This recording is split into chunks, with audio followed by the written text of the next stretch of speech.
had gone on a vacation a few years back to Lakshadweep. So once I came back from there, I tried to think about a murder mystery based out of that island. I'm liking someone, you end up making friends, you end up having dreams and aspirations about what you want to do in your career. Heartbreak brings out the best of a writer. Task 1, Task 2, Task 3. So I've published 2 books.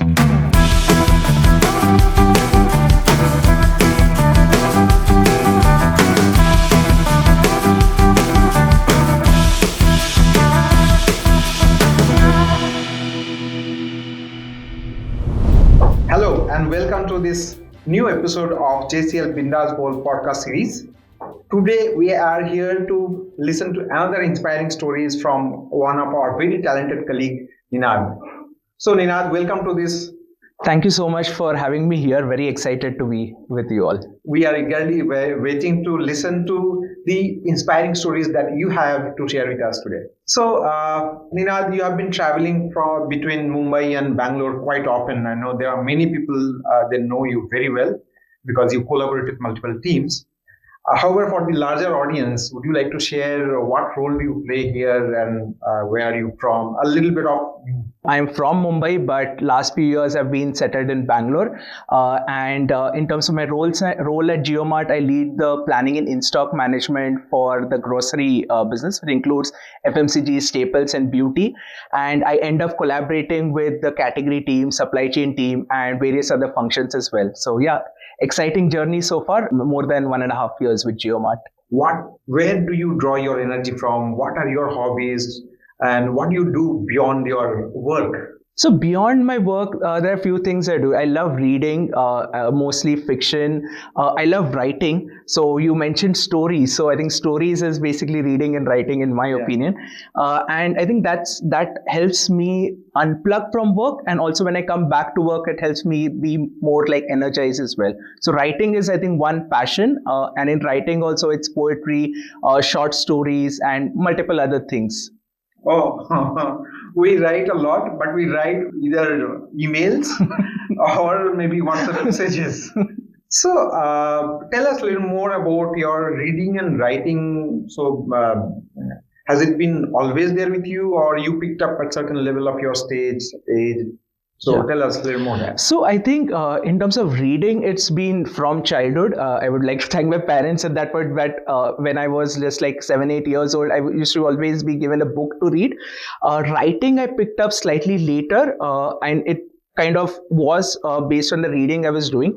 So I'll give some examples. When I was, I think, in my 7th or 8th standard, I used to read a lot of like Enid Blyton and like the stories around that. So I tried to write my own version of like a short story. I called it The Clever Andrews, and there were like 5 kids around that teenage, and there were like a bunch of short stories I wrote.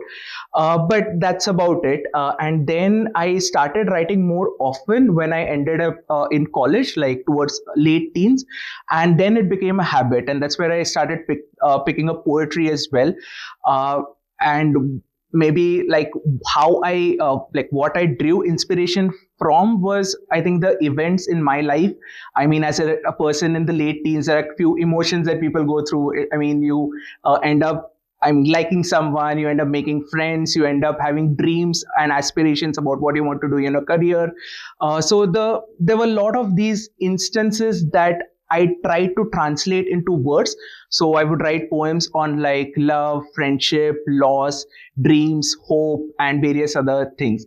And I used to stay at Kalyan, and I used to travel to Dadar during my engineering. So that 1 hour of commute was kind of my me time to focus on my writing. And at that point, I mean, I didn't have a smartphone and all at that point. This was like 2008, 2009. But I used to write in like a bunch of like a piece of paper, or I would just write it as a draft SMS to myself, and then maybe once I was home in front of my laptop, I'll just like kind of edit it further. So that's how that habit grew, and over time I started publishing these into a blog. I started getting a lot of like feedback as well, and that kind of motivated me to keep on pursuing that hobby further. So yeah, that's how it began. Wow. So how do you connect this habit of reading with your writing? So not always, but sometimes I try to connect my reading to the writing. So I'll give an instance. So as I mentioned, I read a lot of thrillers. So I had gone on a vacation a few years back to Lakshadweep. So once I came back from there, I tried to think about, okay, can I write a murder mystery based out of that island? So while the observations about the place was something that I had seen, my inspiration about writing a thriller was all the thrillers that I've read. So that gave me some perspective about writing style, how to create that hook and all.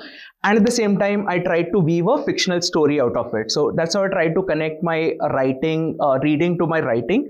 One thing that encourages me to write more is I end up participating in some of the short story contests that exist. Like there's a community called Write Fluence. So what they do is they have a theme. You have to write a story of about, let's say, 2,000 words, and then the top 20 or so get published in an anthology. So that's kind of my motivation to put that pen to kind of paper, because otherwise I'll have ideas, but then I won't, like, I'll be lazy enough and I won't write it. Creative, so creative. How do you train your brain to to weave the entire story? Yeah. And word by word, sentence by sentence. Yeah. So I think one point I would pick up, you mentioned about slowing down. I would talk it slightly differently. Term I'll use is reflections. At times we are always in middle of task 1, task 2, task 3, that you do not take a step back to reflect. So I think writing helps kind of just put that into perspective. Like there might be multiple things going on. You take that like step back, you try to reflect on what is happening around you, and then maybe you understand your own emotions, and then you channelize that into writing. So it helps me in two ways. One is, at times there are rush of different emotions, there's like a lot of kind of unstructured thinking. Writing helps me in putting that into some kind of a structure. It can be in terms of like, let's say if I'm having a good day or a bad day, if I write maybe a few words like a poem or something of that sort, it helps me in letting go of my emotions. It helps me in, again, like kind of unplugging myself from what maybe has happened at work. So that is one way in which I try to use writing as a medium to understand what I'm going through, channelize that, and then kind of move on from there. So that is one. The second point is around the point you mentioned on like weaving idea into a concept, then you build it out into a story, then you finally edit it, right? So that entire journey, I feel it's very interesting, at the same time challenging as well. There are a lot of times I might have an idea, I'll start writing, midway I'll get distracted, or I'll feel that, okay, this is not something I should pursue further. But to have that discipline in going on and writing a draft, even if it means that the draft might not be very good, but I still try to write that draft, and then maybe a few days later I'll revisit the draft, I'll edit it, and then maybe make it better. But I think that in like a lot of times, I think you mentioned around the fast paced world, right?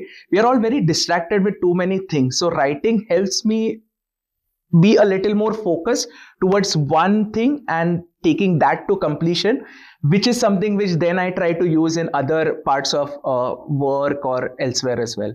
Beautiful, beautiful. So, and writing on so many things. And you mentioned, and the other day when I was talking to Apu, he also gave almost a similar kind of analogy. How do we navigate our feelings? How do we navigate our different emotions?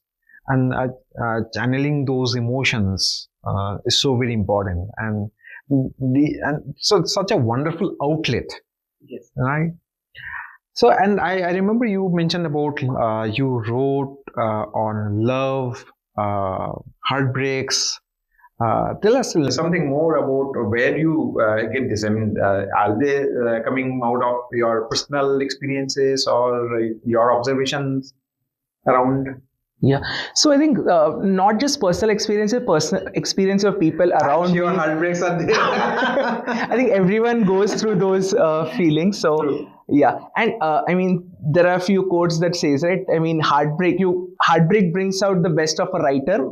So, I mean, I'm grateful for all the positive and the negative experiences that has helped me. But yeah, jokes apart, I draw inspiration from multiple things. My own journey, it can be journey of someone else, or it can be just the things I'm reading, right? If or things, not just reading, things that I'm watching also, right? You end up watching a lot of movies on various genre that gives you some ideas as well. And yeah, I think around that phase, like this would be early 20s and all, I have written a lot on these themes like love, friendship, heartbreaks, also dreams, because at that point you're also thinking about, okay, you have done engineering or you're doing engineering, what next, right? So you're preparing for MBA, so there are a few poems on which are more like notes to self on like dreams, hope and all. So yeah, it's a multiple kind of factors that I ended up writing about, and it was also that a lot of people ended up giving their constructive feedback as well. So I used to be a part of a few of the blogger communities as well, where there are people who are very accomplished writers there, and they used to give like feedback that, okay, maybe you can consider writing on this theme, or certain phrases that you're using or certain themes that you're using are very repetitive. So then consciously I tried to see that, okay, is there anything else that I could write on? And they had these contests, right? They would give a prompt for the week and you had to write on that prompt. That helped me in kind of diversifying the themes that I ended up writing about. So tell us more about the book that you have published. So I had participated in a contest by a publishing house called Bookleaf Publishing, where I had to publish, like basically share 21 poems, and then they published it into a book. So I've published two books. The first one is called Unspoken, Musings on Love, Loss and Life. And the second one is Unbroken, Musings on Dreams, Hope and Life. So as I was talking, I've written on multiple themes. I tried to categorize them and then publish a book related to those themes. So yeah, it was a good experience. It was always my dream that kind of a checklist of sorts that I would want to have like a book published. So that happened. Super. So Ninad, if you can share a couple of favorite poems from your book or maybe someone else's. So I think one poem that has inspired me is the poem called If, by so I think, and the other one is by Robert Frost, the Road Not Taken. Like so those are the two poems that have inspired me the most. In terms of my poems, I mean, I think that generally like there are a couple of ones from my book, like Unspoken, which is the title, like Unspoken Desires. So that is something which is one of my favorites. In the book Unbroken as well, I've written one about like plain vanilla. That is something which I like. It's something that was relatable at that point in time when I wrote, and a lot of people also said that, okay, thank you for writing these kind of emotions, because I could relate to it. So I think one thing I feel that one is, if people around me are also facing similar emotions or going through something, if my words can inspire them, I feel happy. If my words can make them smile, I feel happy. So I think that is where I feel that, I mean, sometimes I might write for myself, but if that has an impact for someone else, I think I feel happier about it. Sure. Thank you so much. And there are many people who like to start writing. They have a desire, but I think there is something that is not allowing them to start. Yeah. So any advice for them? So I think one thing I would say is, like, I mean, a lot of people will give advice that, okay, this is how a poem should be. Like, you have a rhyme scheme, you have certain things and all, or this is how a short story should be. You have like multiple like structures and all. I would suggest that, okay, while that would help you in refining things, that shouldn't stop you from writing. What is more important is, if you have an idea, write about it. Obviously language and all comes later, right? How you can enhance the words you use, and there are enough tools available that can help you in enhancing that, right, on the internet. But you write, like, put your idea to paper. I think that is the difficult part. You write a first draft, even if you end up like editing 50 to 60% of it, but you just take that effort to write it end to end with that discipline. I think that's the only advice. I mean, I would say write. And then friends, if you really want some help, please reach out to Ninad. Ninad, जरूर हमें help कीजिएगा. At least I want to start writing personally, but I have never got the courage to write. I always criticizing me, saying that, okay, शायद मेरे से नहीं हो पाएगा. No, I think like lot of people would be writing, maybe they are not publishing, people might be writing for themselves. I mean, a lot of people have their own diary, they would have like their own blog that they'll keep it private. I would suggest that, I mean, this is like this JCL podcast is a good initiative to also understand what people are good at. If there are some themes and all or ideas, I mean, I would love to just like collaborate and together we can write something. I mean, there are a lot of colleagues within GeoMart who have that passion, have the idea. So, I mean, we can have something like our own book club coming out of it. Wonderful idea. Wonderful idea. I'll definitely reach out to you and to further discuss on this. How do you do that? A quick one. Short stories or poet or a poem? Short stories. Oh, okay. And any book that you suggest for our readers? So I think if people want like a good fast-paced read, I would suggest Wrong Place, Wrong Time by Gillian McMaster. So that is something which, because people are very busy working through the week. So during the weekends, people want like something which is quick, similar to like a Netflix series that they see. So I think I would suggest that book. Thank you so much. That was a really slowing down time for both of us, and I enjoyed this conversation, and it inspired me personally a lot. I'll reach out to Ninad if I want to start writing, and I'm sure there are many people watching this who would also like to reach out to Ninad. So, Ninad, thank you so much for sharing and this stories with us, and friends. Keep watching the JCL podcast series Bindas Bowl. And next week, I would like to invite you to come and sit here and share your stories to inspire others. Thank you so much. Join us in the next week.